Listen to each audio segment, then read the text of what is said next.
Hare Krishna. My name is Rajakishore Das. I'm from Philippines. Of course, originally I come from India. I've been posted in the Philippines since the year 2014. I would say it's my brother who introduced me to Krishna consciousness, not my god brother, my own brother. He had joined the movement. He received some books from some brahmachari in Hyderabad, which is where we are from, and he started to read Prabhupada's books, and he somehow came to Singapore, where he met the devotees, and he started residing in the temple, and he got trained, and he was preaching to us over the phone regularly. At that time I was doing my schooling, and he used to explain to us the importance of practicing Krishna consciousness, and so that's how we started going to the local ISKCON temple in Secunderabad. So I was there for 2 years, and I was engaged in many different kinds of services. In 2005, I am Prahlad Bhaktadas. I am from Pondicherry, India. It's actually just 3 hours drive from Chennai. I am basically a software engineer. I've done my engineering. I've completed by 2005. Then I started working in Wipro Technologies. It's a very famous company in India, in Chennai. So my office was quite close to ISKCON temple in Chennai. So I used to go there on the weekends and attend the programs and bhajan, kirtan, discourses. But by Prabhupada's mercy, I did not become serious. Otherwise, I could have taken initiation under one of the bogus gurus. So Prabhupada saved me by not making serious at that time. So then actually I was in the pool of Maya for 2 years. Then at the right time, Krishna sent me to Singapore, where actually I got the association of His Grace Sundar Gopal Prabhu. My name is Sankeshan Das. I come from Australia, but I started I joined in New Zealand in 2009. When I was a young boy, my mother used to take us to the Hare Krishna temples in North Queensland. She would only take us to the prasadam, but not to the actual lectures or anything. So we did it a few times. We had a bit of contact then. We also had some. She bought us some Radha Krishna murtis made of sandalwood. We, of course, when we were young boys, we didn't know about. But we used to have the murtis in the room. I used to look at it. Remember when I was a young boy, laying down on bed and looking at the Radha Krishna, and I didn't realize that until a few years ago that I did that. In 2009, when my brother invited me to New Zealand to, he was a rock climber back then, so he used to teach me in rock climbing. So it was just before the earthquake in 2010, in January. So that's when we first made contact. We went to the Sunday feast. On that day after the Sunday feast, we asked for accommodation and food and work. And the next day we start 4 o'clock in the morning. Never met ISKCON, fortunately. We were Ritvik. I came in touch with ISKM in 2007 when the Singapore devotees came to India for a spiritual pilgrimage, and I met Sundar Gopal Prabhu in Mayapur for the first time, and I was very impressed, I would say, with his presentation of the Krishna conscious philosophy. I've spoken to many ISKCON gurus before in ISKCON and spoken to a lot of devotees. Although I was convinced that this path was sublime and very important, I was not really convinced about the authority under whom I was working. So when I met Sundar Gopal Prabhu and seeing the change that happened with my brother after he met Sundar Gopal Prabhu, I was very much comfortable and convinced working with him. We spent a good 2 weeks in India with Sundar Gopal Prabhu, so I got to associate with him closely and all the other devotees from Sri Krishna Mandir, Singapore. So the following year, 2008, I came to Singapore, and I was staying in the temple from the very beginning. I was initiated in 2009 on Gaur Purnima. So one day actually I was walking through Little India. There I saw the devotees were distributing books. So it was 2007. So I met the devotees and then I asked for ISKCON temple, and I was taken, I was given the address. Then I came to the temple on Sunday program and I met Sundar Gopal Prabhu. So gradually I started staying in the temple, and just how my Krishna consciousness started. Yeah, 2007 I started, but actively started coming in the 2008 by March. That's the time I started actively coming. I got initiated on the day of Radhashtami, 2008, and 2009 Gaura Purnima I was initiated as a Brahmin. Yeah. That was in about 2011 or 12 through our godbrother or senior devotee Hanuman Prabhu. He was in contact with Sundar Gopal and invited him to New Zealand. And from that point also we wanted to associate with the ISKM devotees almost straight away. We wanted to go to Singapore and associate and get better training. October 2010.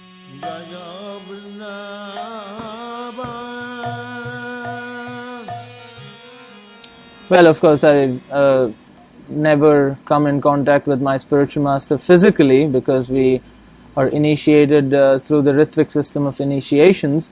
But of course, I wouldn't feel the difference in his presence or without his presence. But we can definitely feel that we are making progress by following this path under strict rules and regulations that are set forth by Srila Prabhupada, just the way it was back in 1970s or when Prabhupada was physically present. And I would say, in a way, we are a little more fortunate for having joined much later, because things were more standardized and everything was set in place, and there were many senior devotees to actually guide, unlike the first batch of devotees who joined the Krishna consciousness movement in the 1960s. They didn't have that kind of association, although they could see Prabhupada, but Prabhupada was traveling all around the world and they would get to see him only once in a while. So they didn't have that very senior kind of association, and things were still in the very early stages. So I'd say it was much better for us to join much later. Srila Prabhupada says that you can actually associate with him through the books. When you feel separation from your spiritual master, you just try to remember his words of instruction. He will not feel separation. He will feel that he is with you.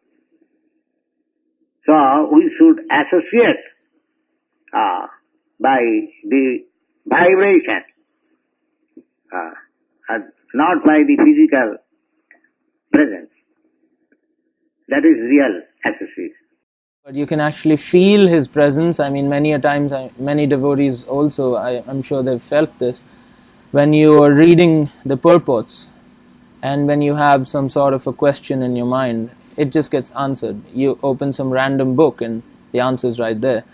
So you didn't really go looking for the answer. So Srila Prabhupada, he responds to his disciples, he reciprocates, and he answers questions. So this way we can actually take association from Srila Prabhupada.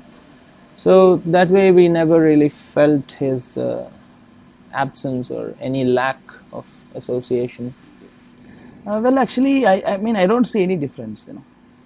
It's always Prabhupada always says that Vani is much more higher than Vapu. So, Vani is more important than the Vapu. Vapu will be finished. This is material body. It will be finished. That is the nature. But if we keep to the Vani, to the words of spiritual master, then we remain very fixed up. At the matter of Vapu, it's always actually about physical association. As far as Vani is concerned, it's about following the instructions. And Prabhupada always says that Vani is much more higher than the Vapu. So I don't feel I don't feel any difference of associating with him personally or through his books. Actually, I feel that this is much more better in this way. Because Prabhupada has clearly said that surrender means following his instructions. It is not just walking with him or talking with him. We have seen so many people who live with him for so many years. Actually they fall down and they actually disobeyed Srila Prabhupada. Even the life of Srila Bhaktisiddhanta Saraswati Thakur. Actually, Srila Prabhupada was neither a brahmachari nor he was a sannyas during his guru's time. So he was just a householder. In fact, Prabhupada met his guru only for a few times, not more. But he became the prominent acharya of this sampradaya than all other so-called sannyasis and other disciples of his divine grace, Bhaktisiddhanta Saraswati Thakur. So this clearly explains that the physical association is not very important. His main thing is actually reading his books and following his instructions. Money, yes, more important than body. So, and we can, as you can see, as it says in the Srimad Bhagavatam, that by getting direct experience and attachment to Krishna and losing material desires, we're making advancement. So you can check in that way.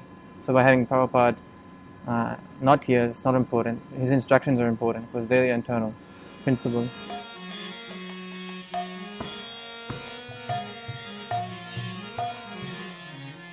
Definitely, firstly, because we are following the strict guidelines set forth by Srila Prabhupada, especially in terms of the system of initiations, where we have to accept a first-class devotee as a spiritual master, and the entire spiritual program is centered around the spiritual master's instructions.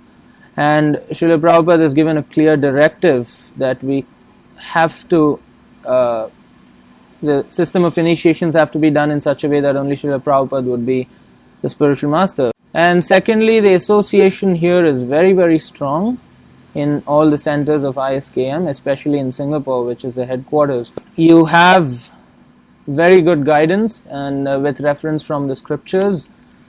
So it's very, very convenient, or I'd say very convincing. You can actually practice spiritual life with a lot of confidence, with the guidance of all the senior devotees, especially the mentor of ISKM, Sundar Gopal Prabhu, who is very, very well versed with the Shastras and is always there. And unlike in ISKCON, there's a whole, protocol before you can get to your whoever senior devotees, temple president, or your so-called guru. You have to follow the protocol that you have to go through some senior devotees, some so-called senior, to go to the temple president. But Sundar Gopal Prabhu is just a call away. However busy he is, even out of his busy schedule, he's always there to actually respond to any queries or any questions or any sort of. So that's actually very, very nice.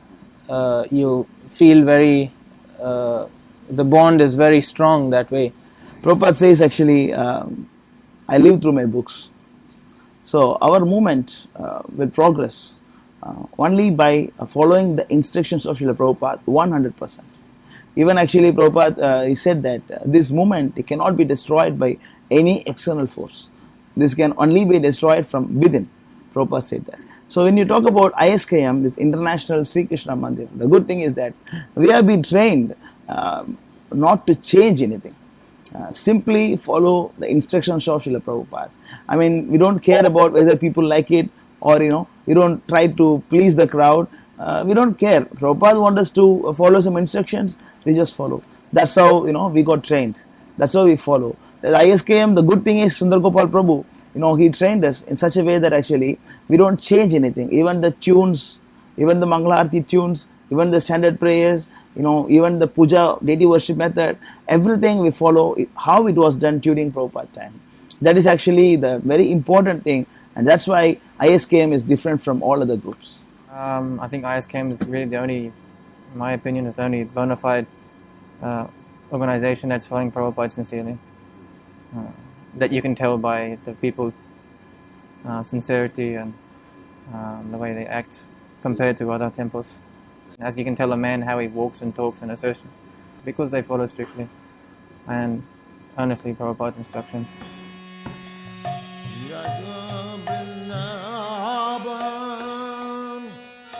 It's a great blessing to actually be in his association. Not like we are worshipping him or anything, but in the Vaishnava etiquette. I mean, senior devotees are given a lot of respect. It's not only the guru who receives all the respect, but senior devotees should also be respected and appreciated for their services. So I think we are truly blessed to actually be in his association, whose sadhana is very, very strict. Of course, I've been under him, with him, staying with him in the temple. I've seen how austere a life he leads, and his very strict adherence to the principles of Krishna consciousness. And I don't think I've ever seen him miss a single Mangalarti. Even when he's very, very sick, he comes wrapped up in a scarf and he still comes for Mangalarti. Unlike many ISKCON gurus, I've not seen them, temple presidents in ISKCON, I've not seen them coming for Mangalarti. Sundar Gopal Prabhu, he was the first person I met in ISKM Singapore. In fact, he was the first sannyas. I mean, he's not sannyas, he's vanaprasth, but he's in the level. So he's the first person, renounced person I closely associate with also. I have never seen such an austere person in my life. He just sleep on the small mat. He has no rooms, no private room or bed, no pillow, nothing. He's just actually somewhere in the corner of the office. That's the place of his residence. It is blocked by some bureaus, cupboards. So he just that is his place that he sleeps, and he wake up in the morning 2:30, and he chants the holy name, and and he takes only once prasadam. He take only once in a day. He's very austere, and he doesn't worry about all like any comforts, physical comforts. But moreover, more than all these things, actually, he reads almost most of the time. He reads Bhagavad Gita and Bhagavatam and Chaitanya Charitamrita every day. Whoever he meets, he talks about Krishna and Prabhupada. Nothing more than that. This is the qualification of devotee, and I just feel it. I just see it within him. I guess you can say that Sundar Gopal is like a father to all of us, just like Prabhupada was to his disciples. That I've met someone who is actually someone I can actually follow. I didn't have that kind of opportunity to meet someone of such a high caliber and making his spiritual advancement. But when I met Sundar Gopal Prabhu, his sastra, his classes, the association gave us that more, thirst or hunger for spiritual advancement.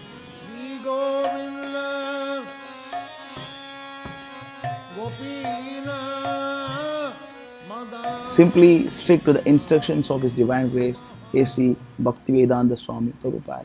He went all alone, a single person. He just took some $40 with him, and then actually he opened 108 temples. So purity is the first. And nowadays in ISKCON, actually they are trying to please the crowd by inventing new methods of Sankirtan and new methods of Kirtan. All incorporating all the Krishna, Western, and so many nonsenses going on. The thing is, actually, they think that, Prabhupada, he preached in 1970s, or that may not be applicable for now. But Prabhupada said that this movement is for 10,000 years, at least. I lived through my books for 10,000 years, and actually, so we are not anyone to who changed. We are not here to change anything. Acharyas only can change. Except Acharyas, nobody can change. If everybody, how to push the movement throughout this world is that actually simply stick to the instructions of Srila Prabhupada and do not be carried away by this living guru, living association. Do not be distracted with all these things. If you have ISKM center around you, just go there and associate with them. If you do not have, doesn't matter. The world is so small now. You can Facebook is there, and Twitter is there, and WhatsApp is there. You can always actually live classes are going on, and we have translated this IA 1977 books into close to 10 languages so far. Still actually we are translating more books, and you can always Sundar Gopal Prabhu is a very simple person. He's always reachable. You just give a call, and he'll be more than glad, more than happy to assist you or help you. So just stick to the instructions of Srila Prabhupada, and then try to associate with ISKM devotees. That will be the method to push forward this movement.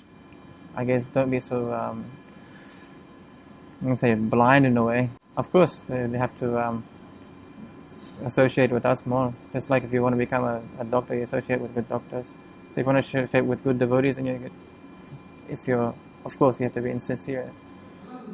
I think if they can, communicate with us, ISKM principle is not to control and rule. That's not how we work. Our way of working is to, cooperatively work with anybody in any part of the world and help them, run their programs. We are not there to take over. That's misleading kind of a view. Of course, everybody is frightened on that aspect because that's what they see everywhere. Someone comes and puts their control over the person. But that's not way ISKM works. So anyone is any part of the world, they are still at liberty to communicate with us. If they like to take some direction, we are most willing to. And if they want to invite us to come and participate in their program, we are also open to that. And if they want some initiation to be done, if it is recommended, we will also be part of to help them. So our whole stand is to assist, not to take control. As long as they don't kind of want to be detrimental to ISKM's interests, and if they are not envious of the devotees in ISKM, then we can work with anybody.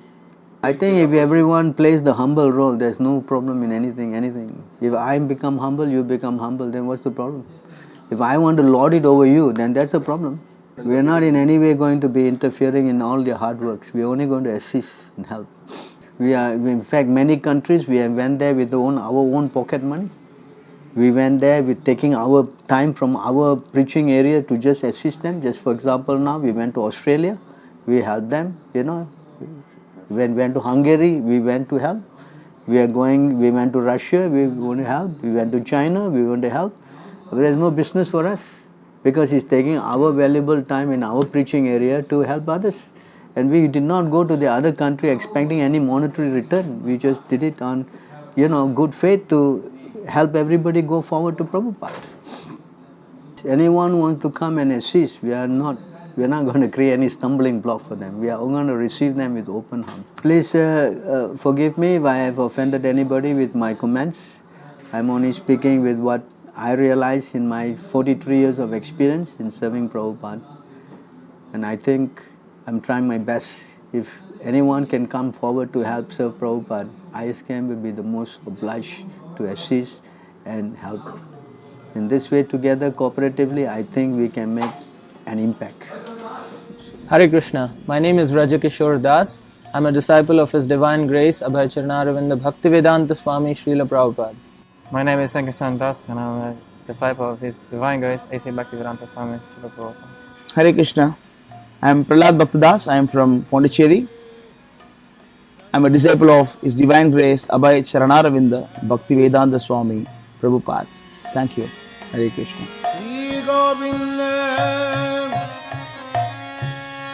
Gopi Madan